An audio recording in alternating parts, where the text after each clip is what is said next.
arranged marriages, and more emphasis on love and romance in marriage.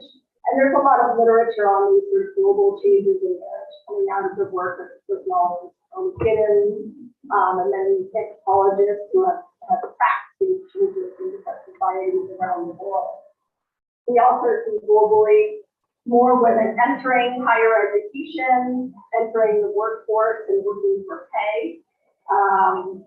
Of course, they've also been doing unpaid work all along, but the shift into sort of more publicly oriented work, and that's been happening in Muslim majority societies as well in other parts of the world.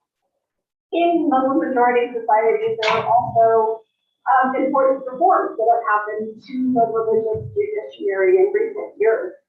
Liberalization of divorce laws, particularly in Morocco and more recently in Egypt and a number of other countries.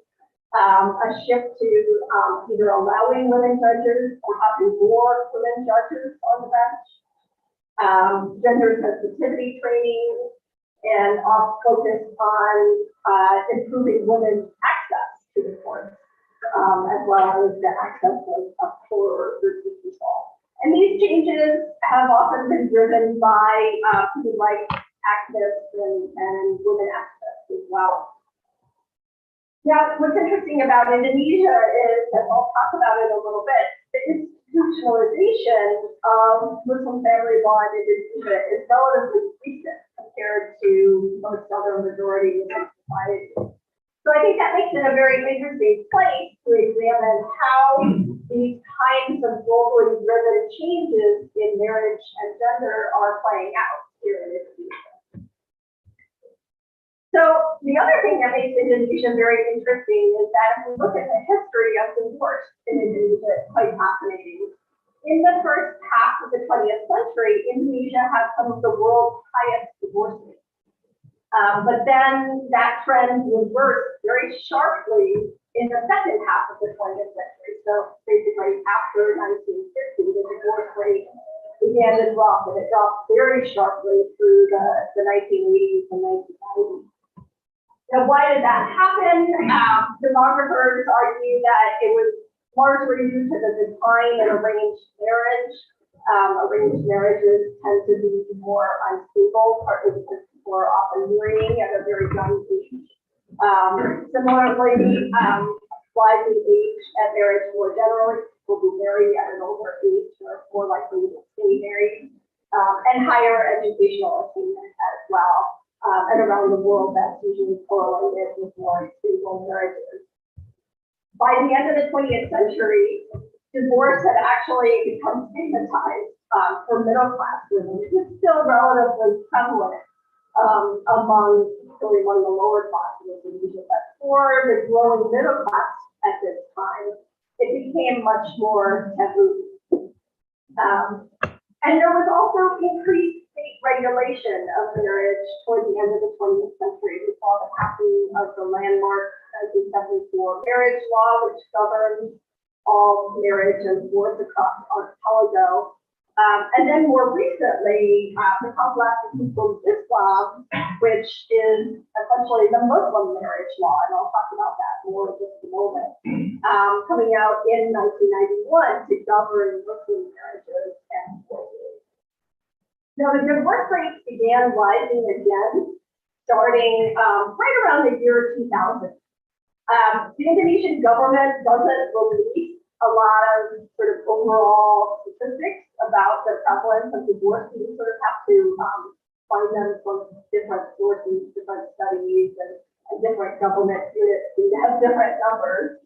But some of the more recent statistics, a study that came out in 2020 based on 2012 data, found that nearly 20% of ever married women ages 15 to 49 in Java had experienced divorce, which is pretty high prevalence.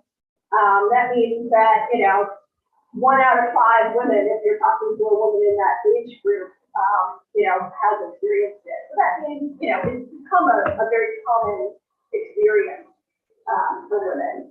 And similar to the trends in the US and Western Europe and other parts of the world, divorce tends to be initiated by women.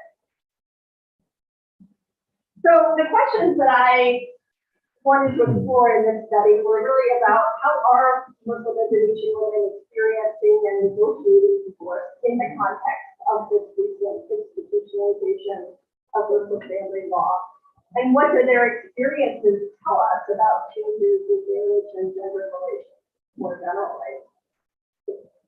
So just to show you a little bit of recent data, this is from the Ministry of Religious Affairs, number of Muslim divorces in Indonesia over a 10-year period. As you can see, except for 2020, which was an unusual year, there's pretty much a continuous rise. It's possible that it may be starting to level out after, a really rise. If we look then at Cerai Gugat and Cerai Talak, Cerai Gugat is when the woman's divorce is called Cerai Gugat and the man's right to divorce is called Cerai Talak. So if we look at over a 5-year period, as you can see, Cerai Gugat is vastly more common than Cerai Talak in Indonesia, and that has not changed very much. So turning to family law, so as I said, the institutionalization of Islamic family law is fairly new historically in Indonesia. There have been obviously Muslim religious courts for a very long time, but it was only in 1989 that the government gave those courts formal jurisdiction over Muslim marriage and divorce. So from 1989 onward, all Muslim divorces were supposed to be settled through those courts. So that's much later than most other majority Muslim countries, which have given those courts formal jurisdiction decades ago. And then with the 1991 compilation of Islamic law, or Compilasi Ulum Islam, which I'll call KHI for short, that has become the guidelines for the judges to use in the religious court. It's an adaptation of classical Islamic law, gives it a little bit more of an Indonesian spin, I think, and I'll talk about that in a moment. Similar to classical Islamic law, the husband is designated as the head of household, obligated to support the family financially, and the wife is supposed to take care of the children and the household, and it is written into the law that she must obey her husband. So I call this the primary view of marriage in the law. It is very strongly gendered roles that are envisioned as different but complementary to each other. However, women's subordination is embedded in this view of marriage in the sense that she is supposed to obey the husband, she is the leader of the family, and she is, women are financially disadvantaged in a divorce situation. However, you can also find in the text of the KHI what I call a secondary view of marriage. It's sort of less prevalent in the text, but it is in there. And this is a view of marriage as being a physical and spiritual bond between the two partners based on love, cooperation, and respect. Note that it doesn't say equality, but it does say it is a much more kind of mutualistic view of marriage. So in a funny way, these two visions are somewhat at odds with each other, and there's sort of tension between these two visions of marriage in the law. Now, what's very different about the KHI compared to other Muslim family laws around the world is probably the most liberal one, perhaps with the exception of Tunisia, or similar perhaps to Tunisia or Turkey. Women have very expansive grounds for divorce. You can pretty much get a divorce for any reason as a woman in Indonesia, which is very much not the case in most other, under most other Muslim family laws. Men still have a unilateral right to divorce, but they must go through the court. Again, probably a little bit unusual. Women have also almost automatic custody of children under 12, which is again somewhat unusual in global comparison. Now, if the man is the one who has the divorce suit to talak, there are several forms of financial restitution to which the wife is entitled. I would say they're still relatively minor, and it's much less than, for example, if you were in a court in the U.S., it's much less than the child support or alimony that she would get in what it is in the U.S. divorce case. But it's still, can sometimes be substantial. However, with Chiraguga, if she is the one who's suing for divorce, she is only entitled to some very minor forms of financial restitution, usually during the time of the court case. And since most of the divorce cases in Indonesia are Chiraguga, that means women are at a real disadvantage. So the KHI, I argue, is given that this is a state-approved document, we can understand this as being the state Islamic version of marriage. The 1974 marriage law is sort of the state's more secular version of marriage law, and this is the sort of Islamic conception of marriage.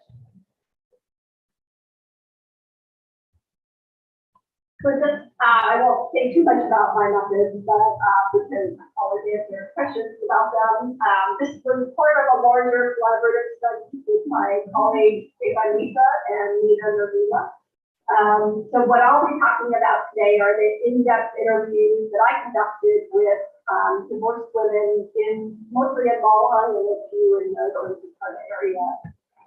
And I'll talk a little bit about some of the interviews I did with judges as well. One thing to note about the characteristics of the women that I interviewed is that they skew a little bit toward the highly educated, which reflects my social network. But I still think that this is important to keep that in mind. But I think this is still a group that's worth talking about because the trend in Indonesia is toward women pursuing higher education. So this is actually sort of a leading group in the population. As we can see, although Indonesia lags behind many neighboring countries in terms of how the percentage of the population that has tertiary education is catching up. And particularly with women, when we look at the younger age group, which is similar to the age of the women I was interviewing, they're actually more likely than men to have the tertiary education. And again, this is just data that is a little hard to see here, but shows the changes in education from 1990 to 2000. And I think we have more recent data. We would also continue to see a strong trend towards women pursuing higher education. Similarly, women are increasingly participating in the paid workforce in Indonesia. And this is just a 6-year trend here. But what it shows is that there's been a continuing rise. And so Indonesia is now starting to catch up with some of its neighboring countries like Singapore, Vietnam, Thailand, which have much higher percentages of women in the paid workforce. So just to get into a few of the themes that I saw in my interview, one of the key themes that came up was what I call deal breakers. These were the kinds of behavior that caused the marriage to end, that caused women to want to be out of the marriage. And usually several of them kind of came together. But it tended to be infidelity, particularly if it was like a long-term affair that the husband was having, any kind of physical violence or emotional abuse, or just frequent conflict, and lack of responsibility on the husband's part, either financial or emotional. And you'll see from some of the quotes, often emotional sort of lack of support was just as important to women as financial lack of support. But they also were often aware that the judges saw the financial lack of support as being really crucial, and so they tended to emphasize that one. So in that sense, their deal breakers, I think, really reflected that what is in the KHI about marriage and the sort of expectations placed on them, as well as the reasons, the grounds that are stipulated for divorce. But interestingly, women also tended to emphasize the need for love and communication and mutuality in marriage. And this often came through when they talked about why they wanted out of the marriage. It was because the marriage lacked those things.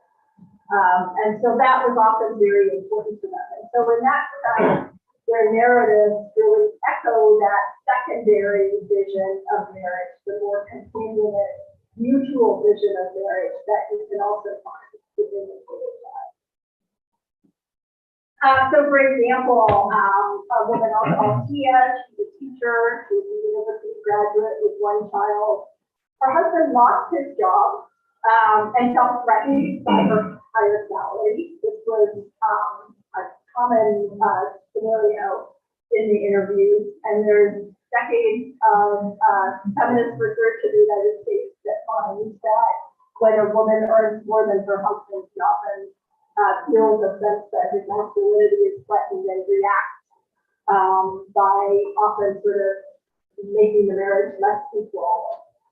And she often sort of reacts by doing more domestic work to make up for the fact that she's the breadwinner. So these kinds of tensions were very visible. And this sense that, there's something wrong with the woman being the breadwinner. She was very frustrated and she ended the marriage because of his lack of communication in childcare. And so everything sort of came to a head this one night. She said when she was coming home late from work, and I asked for him to give our child a bath, but he wouldn't do it. It had to be me. My husband just hung out with his friends. He didn't even care that I came home. I was tired of it. It had to be both of us. And so what she was saying here was that, she wanted him to be involved in taking care of their children. He was unwilling to do that. Similarly, women tended to be quite aware of the grounds for divorce in KHI. And in particular, that issue of financial support, they were very aware that this is the grounds for divorce, and that this is something that the judges seem to see as really almost an automatic divorce. If the husband has not been supporting the family financially for the past, more than a few months, the judges tend to grant a divorce very quickly in that kind of scenario. And so the women really tended to harp on that. But they also talked about, they also framed their essays because of the other potential grounds, like being unfaithful, or sometimes even just impious behavior. And so in this sense, the KHI gave women a way to hold their husbands accountable. They could hold them accountable for the kind of things that the KHI stipulates are men's obligations. So, for example, Noor, a university graduate who was running her own online business, they were married in their early 20s and had no children yet when they got divorced. Initially, when they married, her husband demanded that she stop working, so she did. But then he refused to give her any money for her daily needs. And then they found they didn't really have enough money for their daily needs, so she started an online business to make money, but then he took all the money from the online business. So that was the most immediate reason for this. But on top of that, she said that he was abusive and unfaithful and didn't allow her to pursue her dreams. She found quite a bit of support from religious leaders. And I think her statement here is a very interesting one. Because she said, I have a right to a better imam. And this language came up often in the interviews, women referring to their husbands as their imam, which again ties back to the KHI and the ideal of the husband being spiritual leader for his wife and family. So she is not challenging that view at all, that there's gender perspective. But what she is saying is she needs him to be a good mom. So she's okay with that setup as long as he plays that role well and does it in a proper way. But as you can see, he was not, and she would try to get him to pray, he would throw things at her. And she decided ultimately it wasn't worth it to stay in the marriage. And then a final theme was that many women said that they felt able to leave their marriage because they felt that they could earn money to support themselves. And it's not so surprising that a university graduate might say this. And there were a number of women who, even if they had stopped working when they had children, they felt that because they had that degree that they could go back and get a job that paid low enough to support themselves. They also, many women felt empowered by the support that they got from their family, from their friends, even sometimes from their work colleagues. But interestingly, this sense was also shared by the less educated, lower income women that I talked to, who also felt confident that they could support themselves and tended to take pride in doing so. So one of these, for example, I'll call her Ella. She was a high school graduate. She had been an overseas migrant worker. Her marriage, that's when the marriage went bad, which is another very common scenario. And her husband, during the marriage, never provided any financial support, and their relationship became very distant. So she expressed belief about being free of him. She was able to get a divorce quite easily. Really, she said all she wanted was to have custody of her child. And she didn't really care about anything else. And she said, I prefer to live alone and earn my own income instead of having a husband who did not provide for my living, so I can't do anything. And she had felt during the marriage she was sort of tied to him and holding her down. The judges were fairly sympathetic for the most part, I think. They tended to see marriage as a partnership, and so I think they, certainly the language that they used in interviews would very much echo that secondary vision of marriage, although they did also emphasize the gender responsibilities of spouses. But they tended to be quite critical of husbands' behavior, and they viewed marriages that were characterized by abuse in particular, whether it was physical or emotional. They tended to view those marriages as being irreparably broken. So there is a mediation process that people are required to go through when they first approach the court for a divorce. The judges told me that it rarely works because in most cases the marriage is just really broken by the time people come to the court. So they saw their role as being really about just helping people resolve the divorce in the most amicable way possible. And just a quick anecdote from one of my court observations, this was in the Malawi religious court. There was a husband who was divorcing his wife. They had 4 young children, and the wife was not happy about the divorce, but he had his unilateral right to do what he wanted. The judges seemed very dismayed by the situation, particularly because the wife had not been working, so she didn't have any source of income of her own. And so they were demanding a pretty significant amount of financial restitution from him and able to help her take care of the children and pay for the house and so on. And so he complained about that in the courtroom, and the head judge, who was a woman, just snapped back at him, well, that's how it is if you want to get a divorce. So it was just very clear that she didn't have a lot of patience or tolerance for his complaints about the financial cost of the divorce. So overall, most of the women I interviewed found it relatively quick and easy to obtain a divorce, although there were a few exceptions. Sometimes women from kind of wealthier families have had a more complicated divorce situation because they were got stuck sort of dividing up the property. But many families didn't have a whole lot of property to divide up, so it was a pretty uncomplicated situation. Certainly their experiences were not always positive.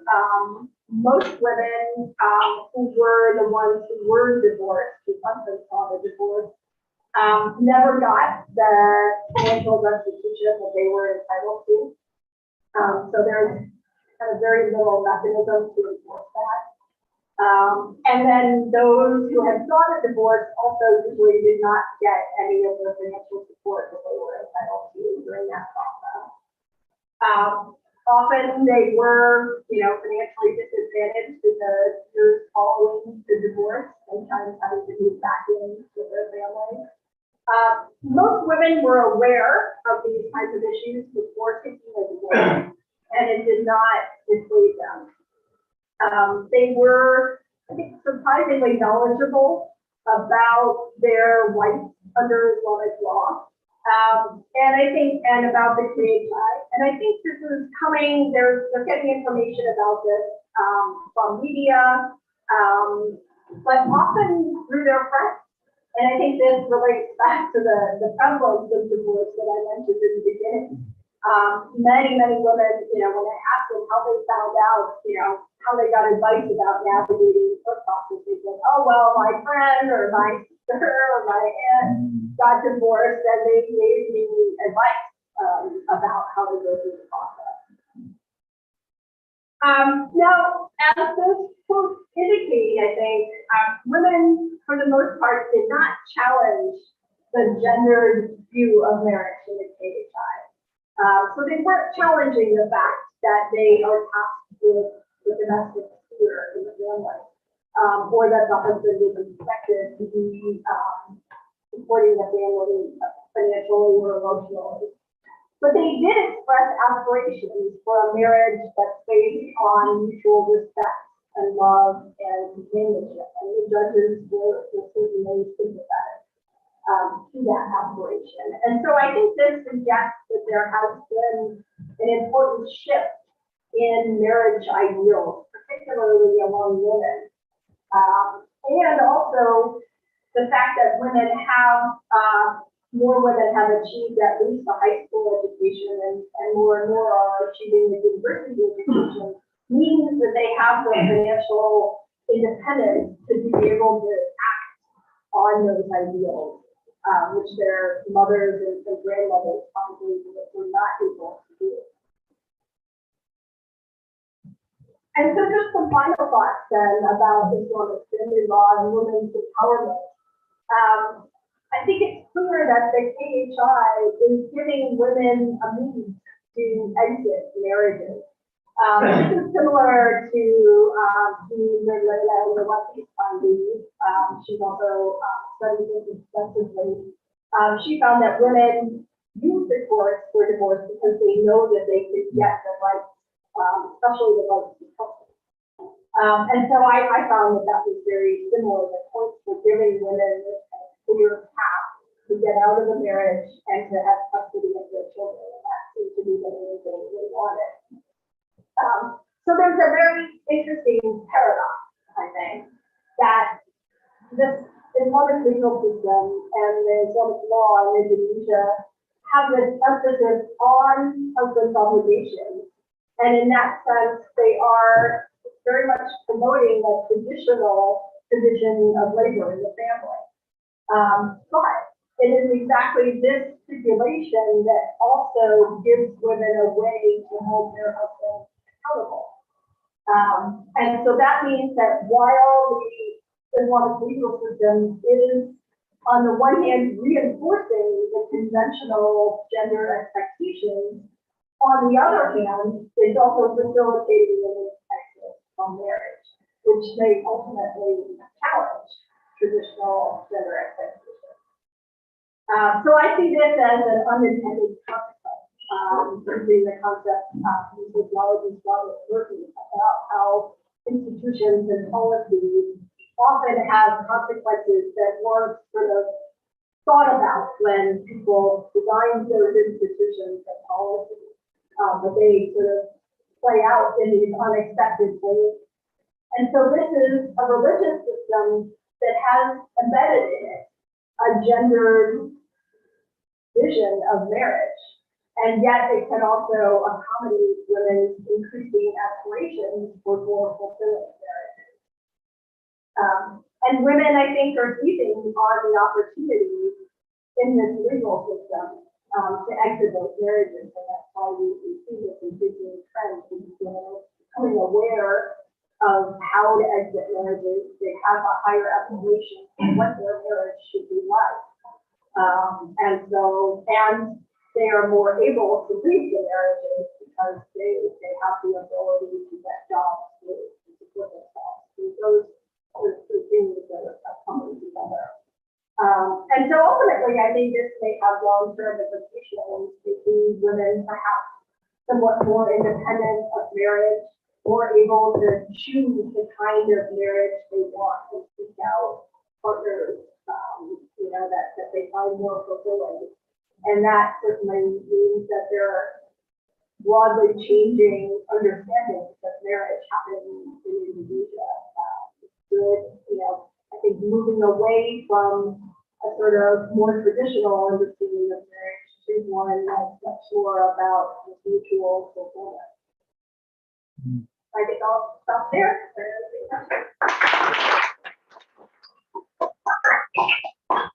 Thank you, Rahel. I think it's interesting, and personally speaking, I was a presentation after some of my question regarding gender rules. I've been long questioning whether gender rules contribute also to the number of divorce. Meaning to say that when a woman becomes independent, whether it will affect also the stability of family. As I told earlier that it's not always easy to adopt general in either way when we are in marriage. I'm talking from my own experience when my wife is working and I'm working, and there's also tension, regarding the children, and it's sort of my duty is I'm your imam, you have to follow me, and etc. Always come up when we have quarrel, but of course it doesn't lead to different because I still love my wife, So this kind of for those of you who still have no imam, to have no imam, I think you have to be mindful from now. Marriage is complicated and you have to be prepared for it. But that is my introduction to come to our next question and answer. And I would like to welcome not all of you, of course. First, three of you to raise questions, comment, criticism, etc. to our president. Please, who want to start first? Yes, Mbak. Do you have imam already, Mbak? No. One and second. Oh, Mas Ancu. Oh, you are. Other one. Oh, we start with two. Silakan Mbak, please mention your name. Okay, I'll try to stand up. It's up to you. Okay. Okay, so thank you so much, Ms. Rinaldi, for your amazing presentation. So my name is Divya. I'm from CICS, and I think this courses is very related to me because as a output of a divorced family, I find it very relatable because it is very hard even for my family and for my mother during this divorce process that it is very complicated that my mother has to make up some excuses to get out of the marriage. And before this, I actually read an article from Iowa Woman about and I quoted that a man who divorced his wife by simply repudiating or talak her 3 times, whereas she admitted judicial intervention to divorce her husband on the grounds of his failure to provide support or to consummate the marriage. So something is very is very strange that most of the time that the husband is at fault about this marriage, that they're not be able to support the marriage, maybe some financial support and etc. But the label of the one that who's failed the marriage is stick to the wife, even until they become a divorces or become the widows, or in Indonesia we call it janda, and of course we have this negative label that okay, janda is a husband still, etc. And it makes my mother, something like in exile from her own family and from her own, society. And it comes to the question that what if the problem is actually the institutionalization of marriage? Because why the damaging effect of divorce is sometimes harder than like breaking up your boyfriend, for example. But yeah, this sort of thing that I would like to know in this discussion. Thank you. So you question basically the institutionalization of marriage. Yeah. Is it the problem because you cannot find the term divorce without marriage? Okay. That's cool. That's the thing I did. Yeah, Mas Andrew. Thank you. Thank you. I think you have to stand up, Mas Andrew.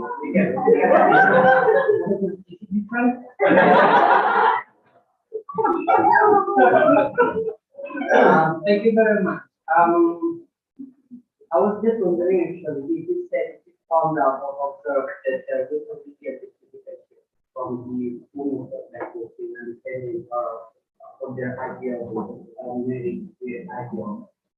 If you encounter like how much the women movement, the women movement, influence women's perspective on that, including that. Understand that among the best so you see how that originate a very good, like an influence for the women's narrative, the narrative, the awareness. And in addition to that, if you find that you see a way, you see some like challenge or pluralism and also like opportunities, how that movement could be Thank you very much. Yeah, You want to answer? definitely. Okay, great question. Yeah, about the institution of marriage. I mean, one thing, a theme I saw in quite a few of the interviews is that both men and women actually said this to me, that often they felt like they had gotten married because their family expected them to. And so I talked to more than a few people who said, the relationship, we were dating each other for a while, and yeah, our parents just pushed us to get married. And, we were never, one person I remember said that basically the relationship was kind of over. But the parents really didn't understand that and kind of pushed them to get married. And other people said, yeah, I don't think this person is necessarily, my soulmate or the love of my life. We happened to be in a relationship and it went on for a certain period of time, and it seemed like the next natural step. So I do think that, in Indonesia, as in many other countries, it has long been the case that to be considered a full adult, you have to be married, particularly if you're a woman, and have children with boys. And that means that there is immense social pressure for people to get married. And marriage is still, in Indonesia, it's still what's called universal. Almost everybody gets married at some point in their lives. I mean, that's actually true globally. The vast majority of people are married at some point in their life, or they have a relationship similar to marriage, maybe it's not globalized. But yeah, I mean, I think part of the reason these rising divorce rates, right, is I think it's somewhat similar to what happened in the US starting in the 1970s and 80s when the divorce laws were liberalized. And attitudes about marriage changed, right? And so suddenly you had all these people, the baby boom generation, who many of them had been married relatively young. And then there were all these social changes happening, and we wanted different things from marriage. And then the divorce laws were liberalized, and so boom, you had this huge rise in divorces in the US and Western Europe. And I think there's something maybe somewhat like that happening now, where more people are not questioning the institution of marriage, but they're certainly changing what they want out of marriage, I think. But having that so much social pressure to marry, and often at a relatively young age, I think makes that situation very difficult, because people can easily find themselves in marriages that are not very happy. And so I think that combination, is leading to a lot of divorces. There's also less stigma, according to the women that I interviewed. That seems like something that's changing very quickly. Some of them also came from parents or relatives who were divorced. And so they had seen that stigma, but in their own lives, they were saying, neighbors talk a little bit, but it's no big deal. I don't really care what they think of me. I thought that was very interesting, that even if there is some stigma still, it doesn't necessarily have to be a fact. Maybe because women are working, right, and they have like a life of their own. And so, they don't really pay much attention to their neighbors, thing. Yeah, and then the question about the women's movement, because my first book was all about women's activism, so I was very interested to see, if that activism was kind of, trickling down to the grassroots and impacting these women. I think only in a very indirect way. I didn't ask women if they identified as feminists or anything like that. I very much doubt that most of them would have. I don't think they would use that language. They didn't talk about equality for the most part. Or maybe, I think none of them really even mentioned equality or equity. But I do think that these changing ideas about marriage are influenced by women's activism, right? And I think the women's rights activists in Indonesia have been talking for a long time, right, about changes in gender and changes in the family, and questioning things like, why does it always have to be women that are, taking care of the children and doing the housework? Why can't men do this? So I think that they have helped bring that kind of questioning into the public sphere, and so I think ordinary women, even if they're not necessarily, supporters of women's rights or feminism, have still taken in some of those ideas and, have questioned in their own lives. Well, why do I always have to do cook and bring dinner for my husband? Why does he ever participate in any of these things? So I think in that very indirect sense, there has been an influence. The ideas are sort of percolating and are in the air. There have certainly been, I think, some feminist activists have certainly worked to have gender sensitivity trainings for judges, so that judges that I talked to, were aware of domestic violence, for example. They understood that issue and saw that as a possible reason for divorce. There has been something of a push to get more women trained as judges.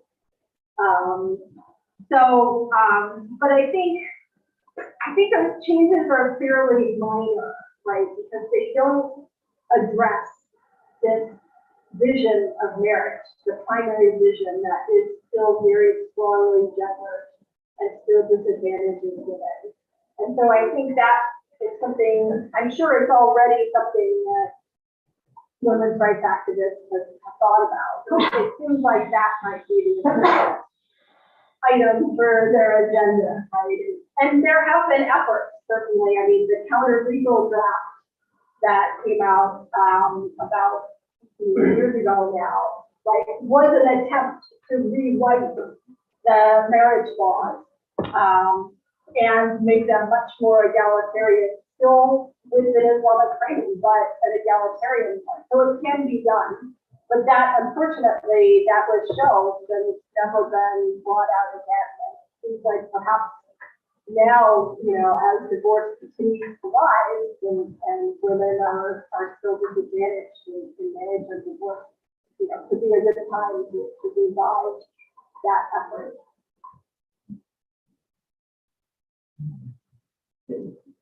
Yeah, related to the second question, I'm also wondering whether there are differences between male and female judges in respective because as far as I know that the judges are supposed to not let the divorce happen, right? So they have kind of mediation and etc. I don't know whether this gender based judges also have an impact on the divorce. And about the institutionalization of marriage, I think we have to also be aware that there are different practices of marriage, right? I think we also know that for Muslim community, marriage is not only, marriage can also serve as a practice. So getting married is not only this strong, divine bond, but it's also a practice. We have a legal, so that's what I have in my mind. Okay. Other questions? Wow. Okay. With me, and then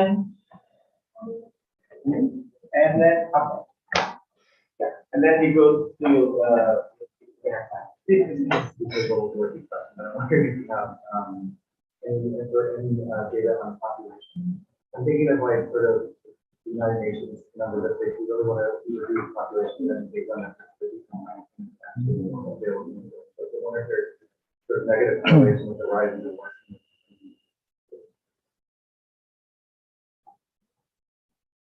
Okay, I can answer that one. Yeah, so generally speaking, women's greater empowerment measured in various ways is usually correlated with higher divorce rates. Yeah, so as women, as women become more financially independent, especially they tend to have higher divorce rates.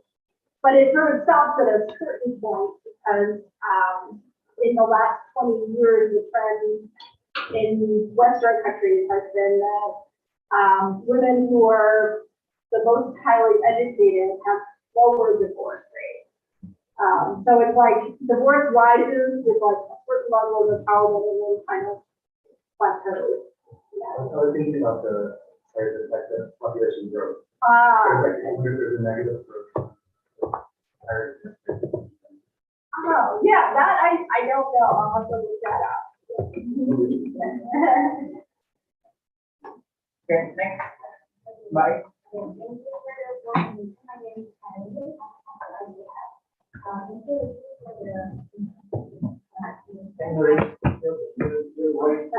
Okay.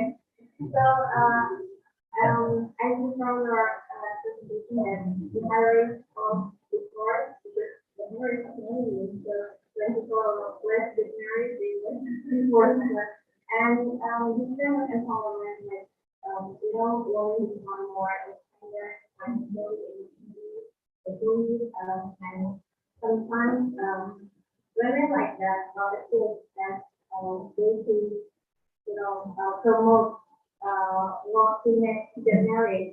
Like how do you do that? Because the more independent when women are, the more they don't want to. You still to be worried.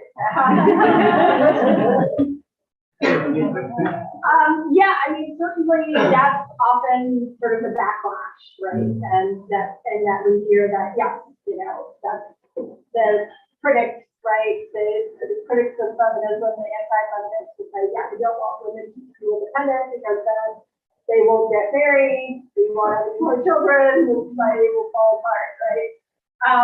But I think I would say that hasn't happened, right? And we've seen those kinds of changes all over the world, and all over the world, for the most part, many people continue having children and continue getting married even, and so, continue having intimate relationships. They might look a little bit different than traditional marriage.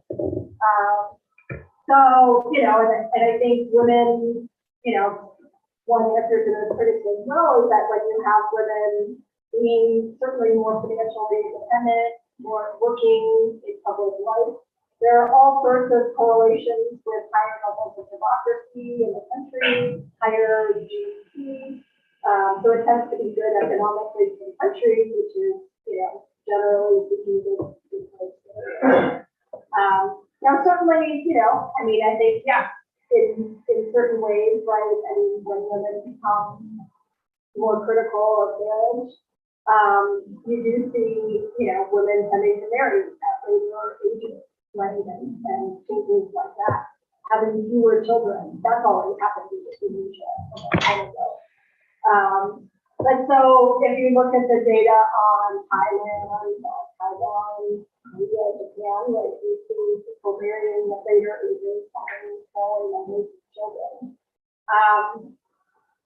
I think that kind of depends on your perspective, whether that's desirable for society or not. It seems to me that from the point of view of, women sort of enjoy it as a life and freedom, but that's still desirable outcomes if people are marrying later because, that's what they really want to, and have a place to be in society.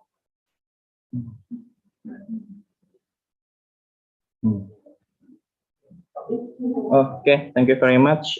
My name is Abdi, and because I'm from Malang and also live in Yogyakarta, so I asked because related to me. And I have 4 friends now who consult me and talk to me about their marriage, and they want to start divorce.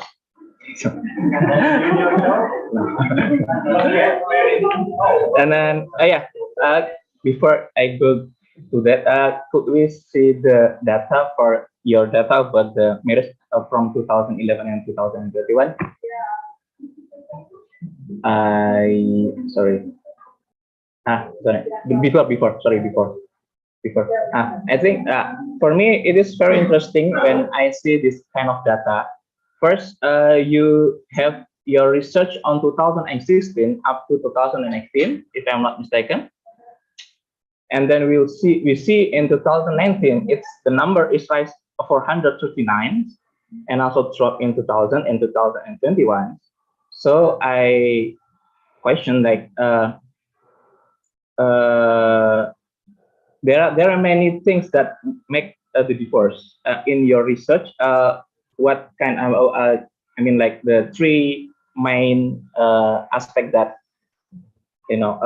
woman wants to be divorced? Is it from because the narrative that you show is about the financials, about the love, about the unbalanced relationship? Is there any usually it talks about infidelity or something like that, but yeah.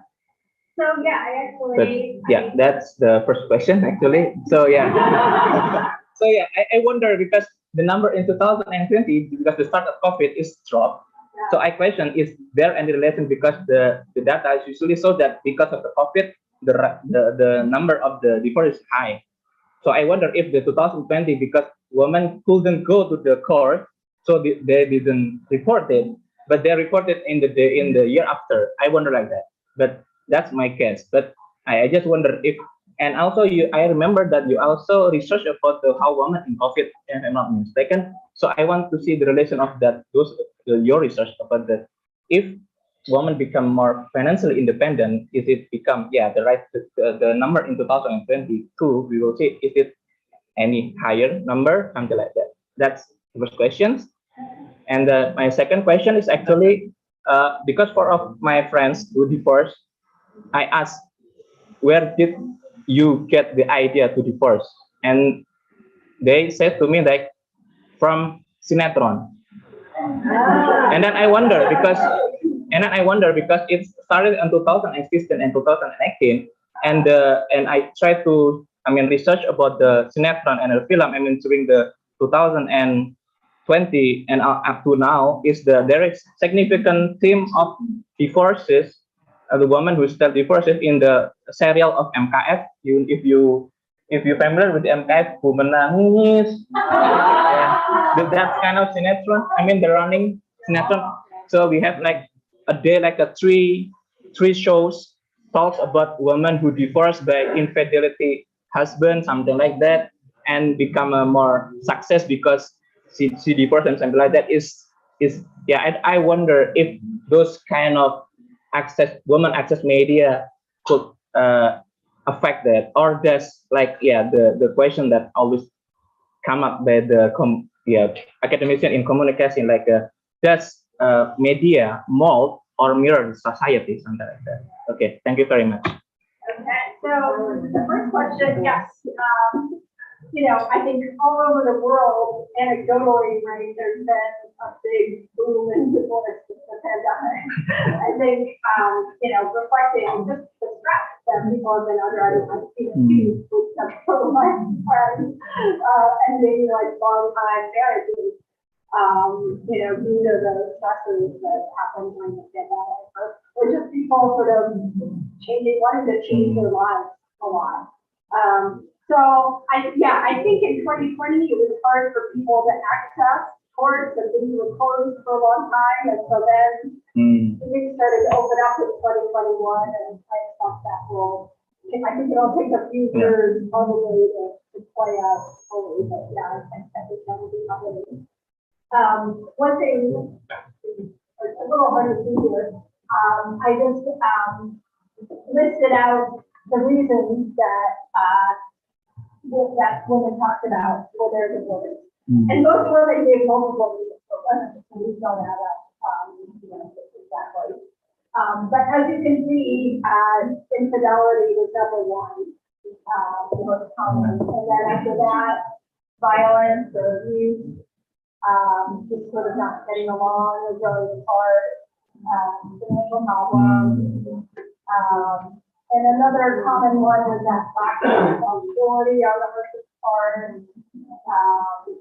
Sometimes for the sake of the children, people have sort of disagreements about, how to parent the children properly. So as you can see, it's a wide variety of reasons.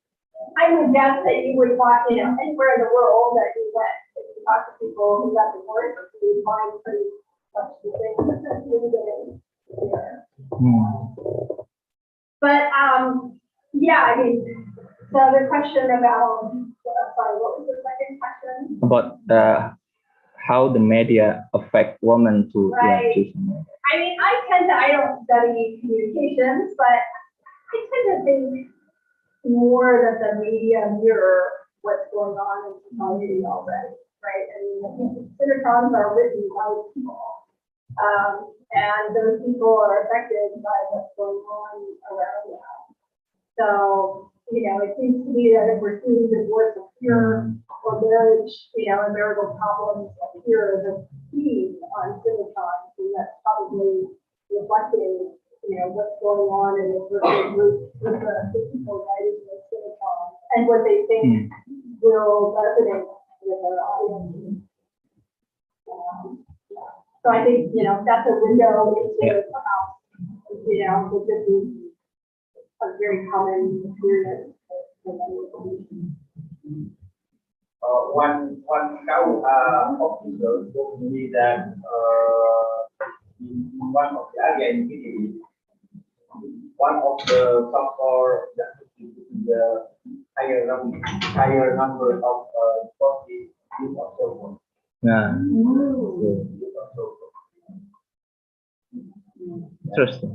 Yeah, I saw this in one of the cases anyway that I observed in court.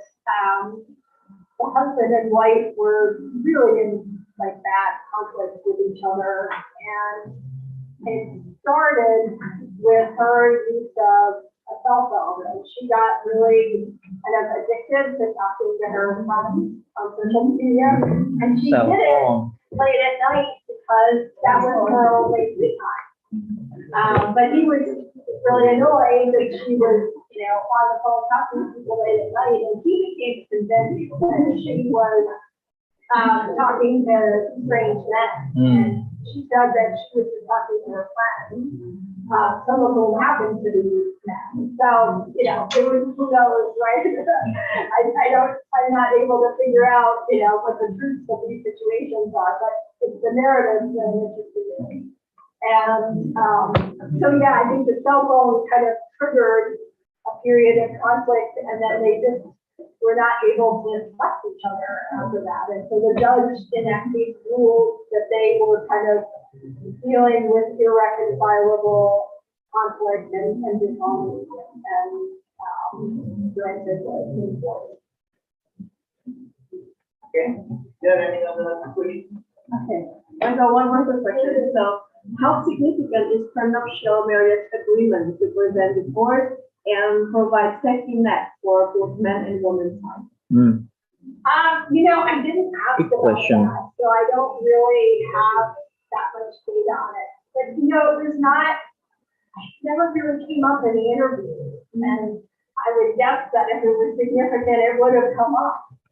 So, yeah, I don't think that people felt that they had much protection from that. In fact, I can definitely think of one or two cases because I know them somewhat more personally. That they had those types of agreements, and yet, it still had to one woman who was facing a situation where her husband was unfaithful and also physically abusive to her. She still had to gather evidence of the abuse for the judge and go through the whole process. So it wasn't. She got the divorce, but it wasn't like automatic, even though it was written into her agreement that that if the abuse during the marriage, she could leave the marriage. Yeah, it seems like those don't really seem to have much influence in the court of law. However, given the fact that nearly all women seeking a divorce are able to get one, it seems like perhaps that, matters more for women than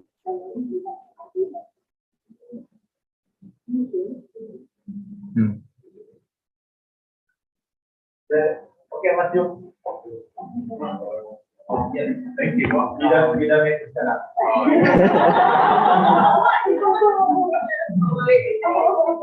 Yeah, I was interested in the point you made about how the financial support for women who are successful in getting sufficient or very much at all. And I wondered if maybe you or other people have done any studies about sort of the impact of divorce on the lives of divorced women in particular. So stigma that sort of thing stuff, and also for financial support almost might be as easy to get a divorce than once you have one. Very difficult to live out. Yeah, I mean, I haven't tracked these women further down the road, so, I don't really have data about, what's happened since.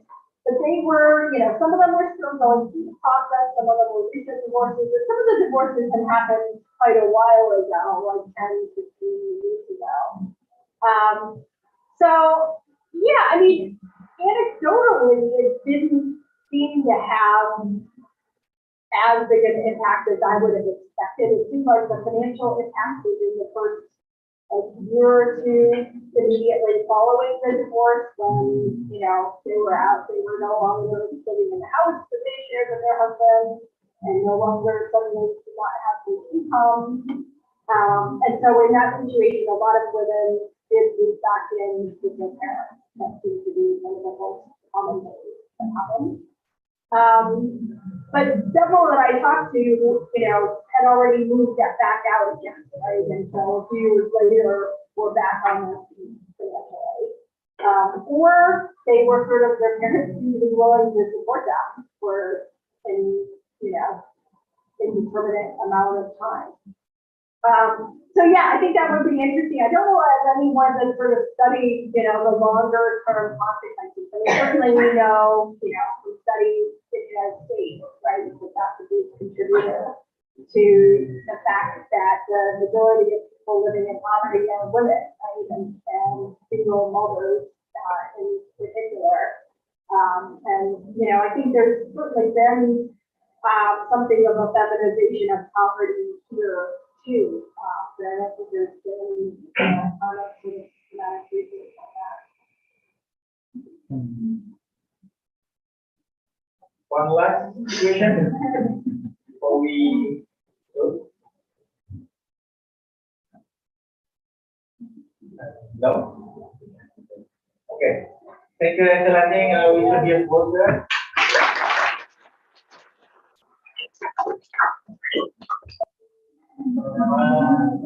Okay, thank you everyone, and see you in the next. Thank you.